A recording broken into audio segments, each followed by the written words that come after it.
Di bababa sa 21 individual ang namatay matapos ang paghagupit ng bagyong Inday at pinalakas nitong habagat ayon po yan mismo sa NDRRMC.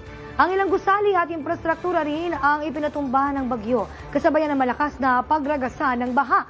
Nakatutok si Eugene Fernandez. Nagmistulang jet ski ang isang tricycle sa Malolos, Bulacan dahil sa pagsuong nito sa baha dulot ng tuloy-tuloy na pag-ulan kagabi. Sa Pampanga naman, ilang lugar din ang di nakatakas sa baha dahil na rin sa ulan. Habang sa Davao City, gumuho ang tulay na ito matapos tangayin ang rumaragas ang baha dahil sa ulan. Ito ay dahil sa mas pinalakas na southwest monsoon o habagat dulot ng Typhoon Inday. Kasabay nito, pumalo sa 21 ang bilang ng mga napaulat na nasawi ayon sa National Disaster Risk Reduction Management Council o NDRRMC. 10 sa mga nasawi ay mula sa Soc-Sargen, 7 sa Bangsamoro Autonomous Region in Muslim Mindanao o BARM, 2 sa Region 10 at tig-isa sa Region 6 at 11. Ayon sa Office of Civil Defense, karamihan sa mga nasawi ay dahil sa nangyaring landslide sa Sarangani. Kasama po sa isinasagawang pag-aaral ngayon dahil nga itong mga lugar po kung saan nangyari yung landslide, ito nga pong sa Sarangani, sila din yung nakaranas ng mga paglindol nitong magnitude 7.8 po. Kaya kasama sa isang mga pag-aaral po, ano ang mga lugar na hindi na dapat tirhan, ano yung mga lugar na dahil sa paggalaw din ng lupa ay naging prone din ng mga ilang araw na pag-ulan.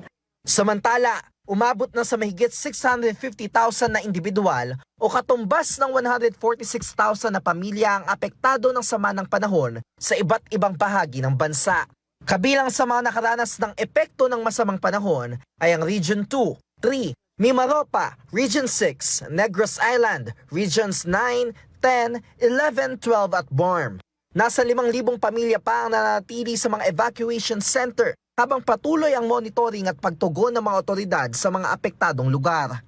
Tiniyak din ng OCD na handa ang ahensya sa patuloy na banta ng sama ng panahon dahil sa binabantayang bagyo sa labas ng Philippine Area of Responsibility. Naka 24/7 pa rin po, tuloy-tuloy ito, year in, year out, buong taon po ay 24/7 na nagmo-monitor tayo dito. Ang direktiba rin po kasi sa atin ng Pangulo, sa ating NRMC Chairperson kay Secretary Gubo at saka sa amin sa OCD kay Undersecretary Harold Cabreros, ayun nga po, two-pronged action. Unang-una syempre yung pagtugon natin dito sa mga naapektuhan noong una po yung lindol at saka ito nga pong habagat at saka yung bagyo.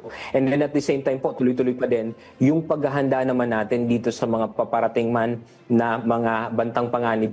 Paalala naman ng OCD, laging makinig sa mga abiso ng otoridad sa oras ng kalamidad para malaman ang mga dapat gawin at maiwasan ang anumang sakuna. Eugene Fernandez, IBC News.